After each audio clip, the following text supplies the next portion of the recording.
CDL Practice Test, Texas, General Knowledge, Part 3. Question number 53. One can recognize hazardous materials by looking at the containers. A. Shape. B. Label. C. Color.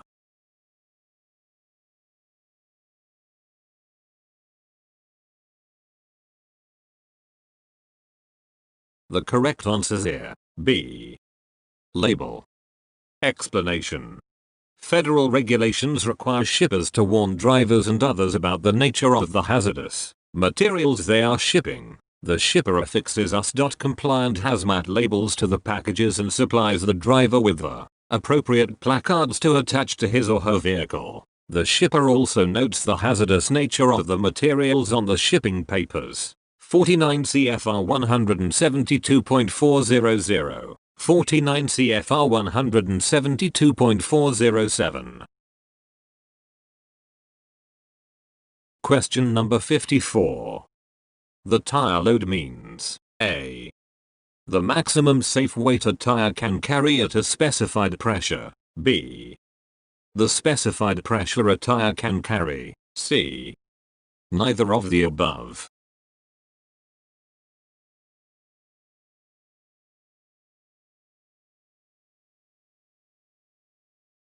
The correct answer here, A. The maximum safe weight a tire can carry at a specified pressure. Explanation. The tire load rating is the maximum weight that a tire can safely carry at a specified tire pressure. This figure is stated on the side of the tire. Question number 55. Which of the following is true when driving in cold weather? A.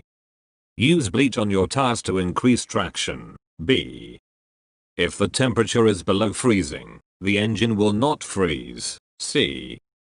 Exhaust leaks are not a concern. D. Use windshield washer antifreeze.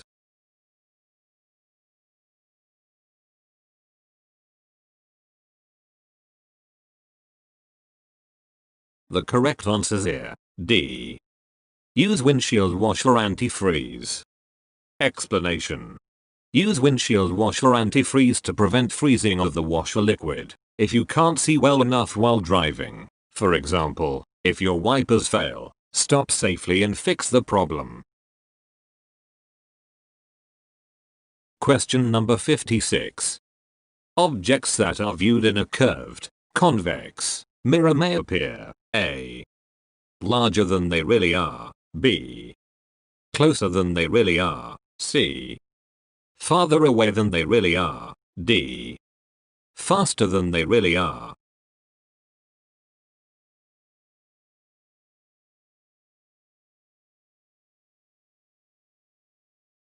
The correct answer here, C. Farther away than they really are. Explanation. Curved, convex mirrors give you a wider field of view, but they make objects appear smaller and farther away than they really are. Keep this in mind when you're trying to judge distances. Question number 57. When is it recommended that you slow your speed by about half the normal amount? A. Your speed should be reduced by half when the roads are hot. B. Your speed should be reduced by half when driving on ice. C. Your speed should be reduced by half when driving in the rain. D. Your speed should be slowed by about half when driving on packed snow.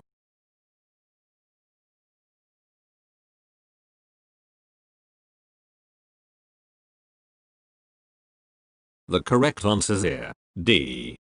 Your speed should be slowed by about half when driving on packed snow. Explanation. Driving on packed snow can cause your vehicle to take much longer to slow down, and it is recommended that you reduce your speed by about half. On ice you should reduce speed to a crawl, and on a wet road you should reduce speed by about 1/3. Question number 58. The three types of vehicle inspections include the vehicle inspection, after-trip inspection, and A. Post-brake inspection. B. Pre-cargo inspection. C. Post-stop inspection. D. Trip inspection.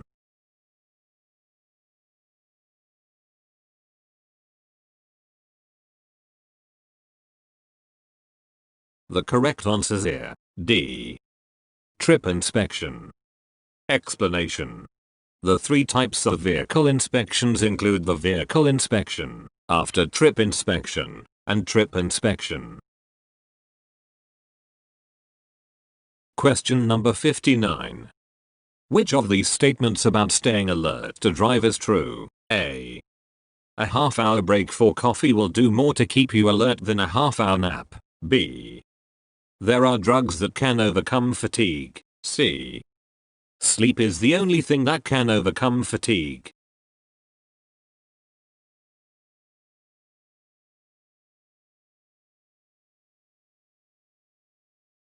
The correct answer here. C.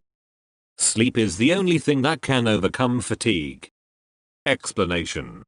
Caffeine and other stimulants can increase awareness for a few hours, but once a stimulant wears off, you can crash, feel even more drowsy and tired than you did before the stimulant. The only real cure for fatigue is sleep.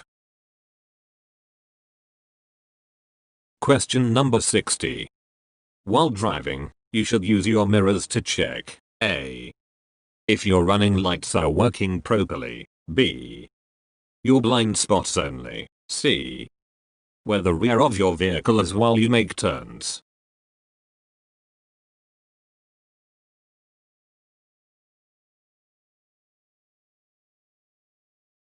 The correct answer here. C.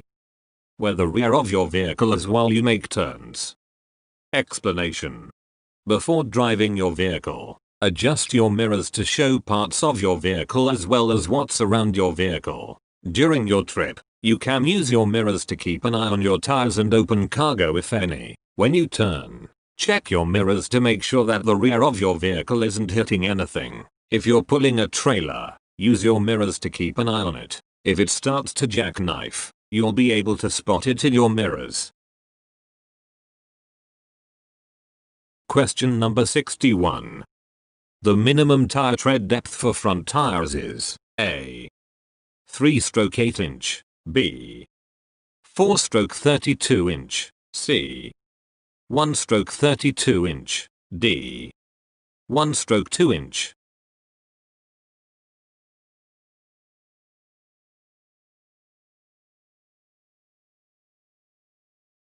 The correct answer here. B. 4/32 inch. Explanation.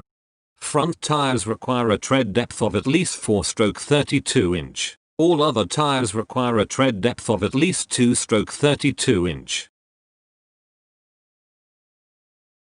Question number 62.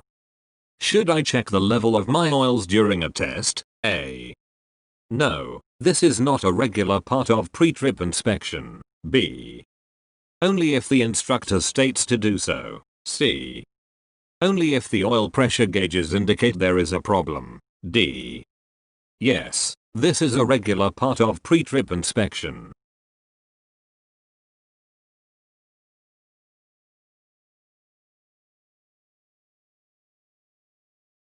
The correct answer here. D. Yes, this is a regular part of pre-trip inspection. Explanation. Yes, as part of a regular vehicle inspection as well as during a test, all fluid levels should be checked. Question number 63. Your vehicle is in a traffic emergency and may collide with another vehicle if you do not take action. A. Stopping is always the safest action in a traffic emergency. B. Leaving the road is always more risky than hitting another vehicle. C. Unbuckle your seatbelt before impact so you will not be trapped inside your vehicle. D. You can almost always turn to miss an obstacle more quickly than you can stop.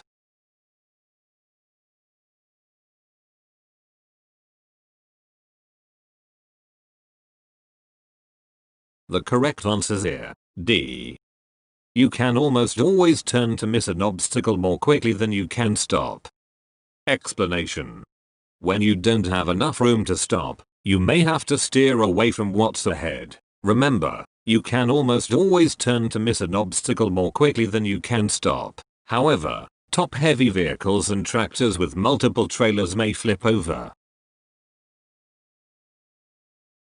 Question number 64. Name some things you should check on the front of your vehicle during the walk-around inspection. A. Fuel tank, engine, tires. B. Brakes, air lines, suspension. C. Cab area, coupling system, rims. D. Signal and clearance lights, headlights.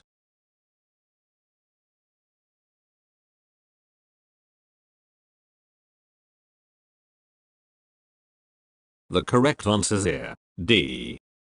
Signal and clearance lights, headlights. Explanation. While you are at the front of the vehicle, check the following items: headlight, low and high beam, windshield wiper arms for proper spring tension, wiper blades for damage, reflectors. Question number 65. What are the two main things to look for ahead? A. Vehicles and stoplights. B. Disabled vehicles and obstacles. C. Curves and potholes. D. Traffic and road conditions.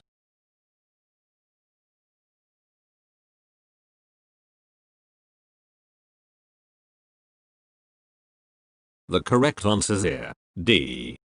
Traffic and road conditions. Explanation.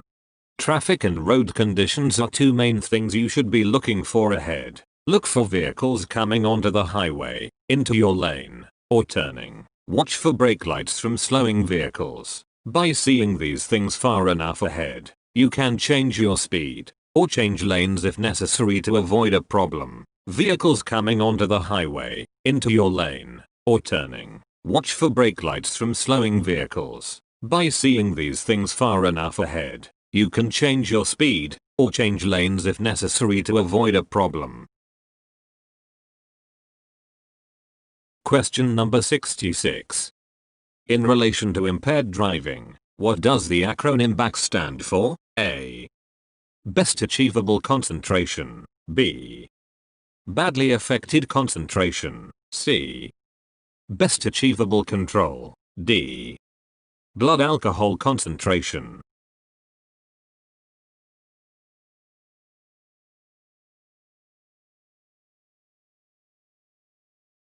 The correct answer is here, D. Blood alcohol concentration. Explanation. BAC, blood alcohol concentration, is the amount of alcohol in your bloodstream. The more alcohol is in your bloodstream, the worse your driving will be. Your BAC is affected by the amount drunk, the speed the alcohol was drunk at, and personal weight. Question number 67.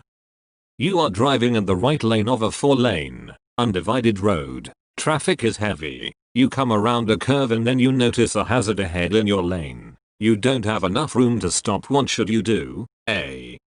Steer into the left lane. B. Brake hard and brace for collision. C. Steer to the right.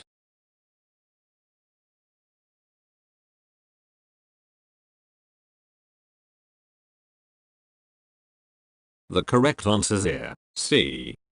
Steer to the right. Explanation. If you are approaching a hazard and are unable to stop in time, the safest maneuver is usually to bypass it on the right, even if it means moving onto the shoulder. If you steer to the left in heavy traffic, you could collide with another vehicle or force it into oncoming traffic. Question number 68. A turn signal should be used. A. To mark your truck if you're forced to stop on the side of the road. B. As a signal to other drivers to let them know how traffic is flowing in front of you. C. To signal other trucks that they may safely merge into the lane in front of you. D. Early to let other drivers know your intentions.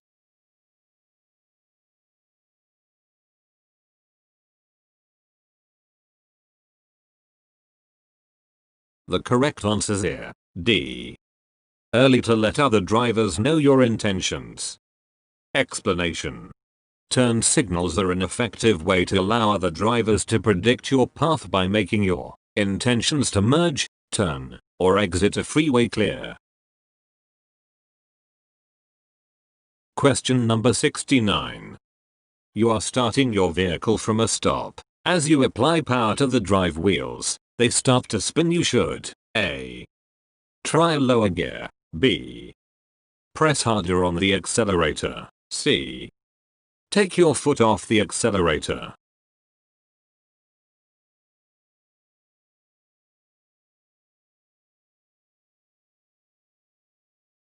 The correct answer is here, C.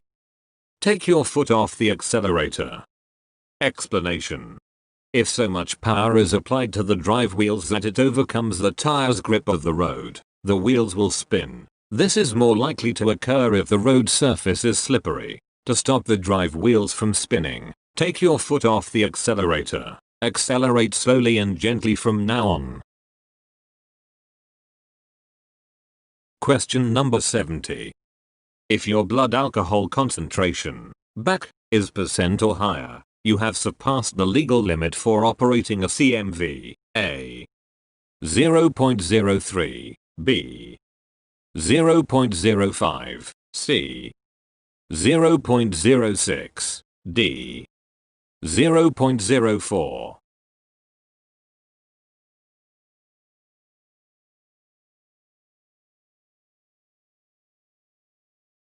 The correct answer is here, D. 0.04. Explanation. It's illegal to operate a commercial motor vehicle, CMV, with a BAC of 0.04% or higher and will result in losing your CDL for at least 1 year for a first offense. Question number 71. For a second violation of an out-of-service order in 10 years, you will lose your CDL for at least A. 90 days, B. 120 days, C. 3 years, D. 1 year.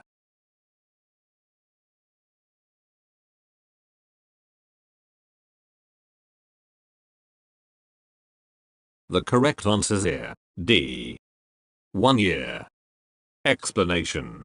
If you violate an out-of-service order, you will lose your CDL for at least 90 days for your first offense, at least 1 year for your second offense in 10 years, and at least 3 years for a subsequent offense in 10 years. Question number 72. You do not have a hazardous materials endorsement on your commercial driver's license. You are asked to deliver hazardous materials in a placarded vehicle. You should A. Take the placards off the vehicle. B. Refuse to haul the load. C. Haul the load but only to the nearest place where a driver with a hazardous materials endorsement can't take over.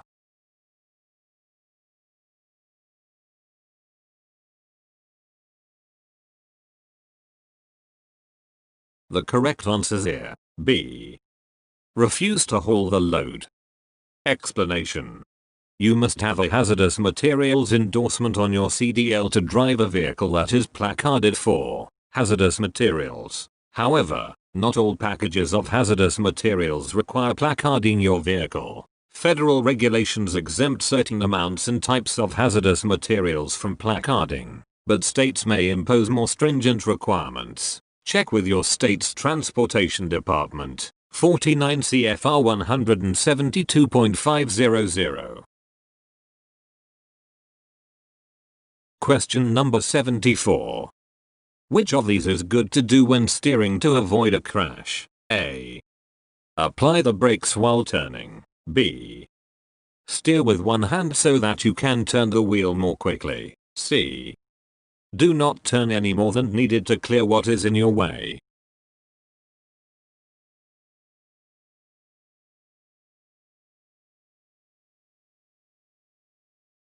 The correct answer is here, C.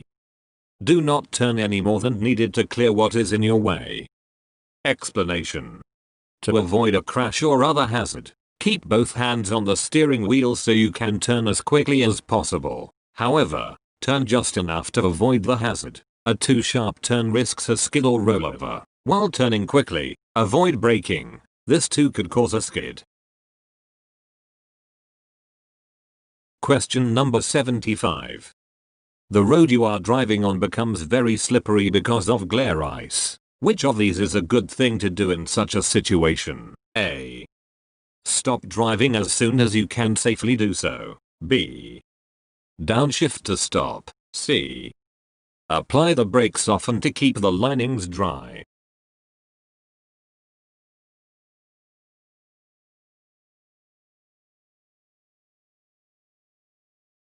The correct answer here. A.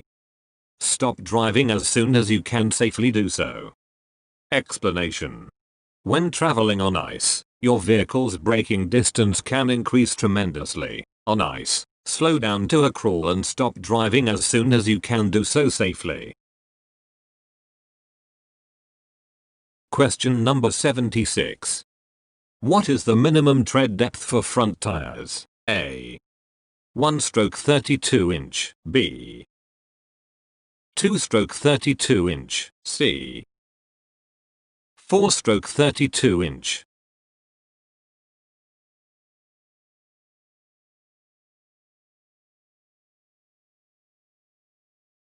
The correct answer here. C. 4/32 inch. Explanation. Front steering tires require a tread depth of at least 4/32 inch. Question number 77. Which of these statements about driving in areas with strong winds is true? A. The lighter your vehicle, the less trouble you will have with the wind. B. You should drive alongside other vehicles to help break up the wind. C. Wind is a big problem when your truck comes out of a tunnel.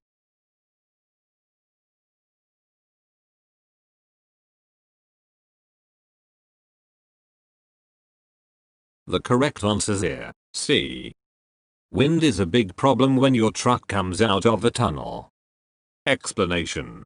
Inside a tunnel, you don't feel the effect of crosswinds pushing you sideways, but once you emerge from the tunnel into an open space, the crosswinds will hit you. If your vehicle is traveling alongside another vehicle, there is some chance that the crosswinds will push one of the vehicles against the other.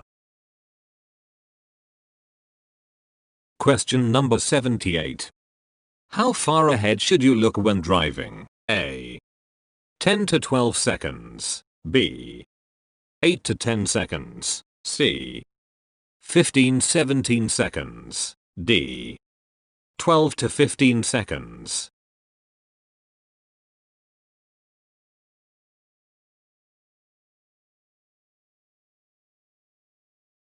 The correct answer here. D. 12 to 15 seconds. Explanation. Most good drivers look at least 12 to 15 seconds ahead. That means looking ahead the distance you will travel in 12 to 15 seconds. Looking 12 to 15 seconds ahead doesn't mean not paying attention to things that are closer. Good drivers shift their attention back and forth, near and far. Question number 79. You are checking your tires for a pre-trip inspection. Which of these statements is true? A. Radial and bias ply tires can be used together on the same vehicle. B. Tires of mismatched sizes should not be used on the same vehicle. C. A tread depth of 2/32 inches safe for the front tires.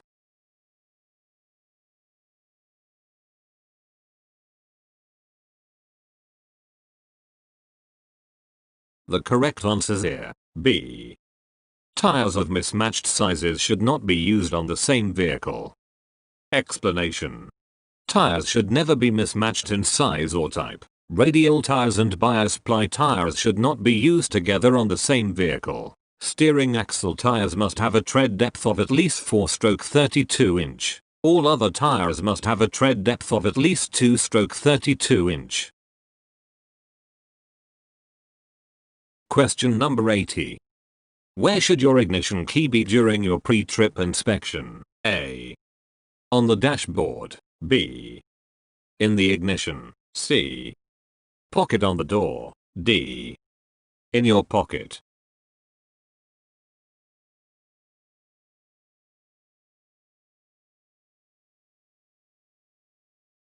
The correct answer is here. D.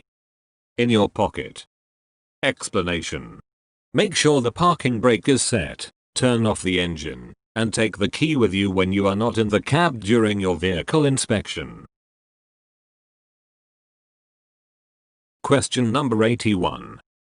Some liquid tanks are divided into several smaller tanks by A. Baffles. B. Containers. C. Bulkheads.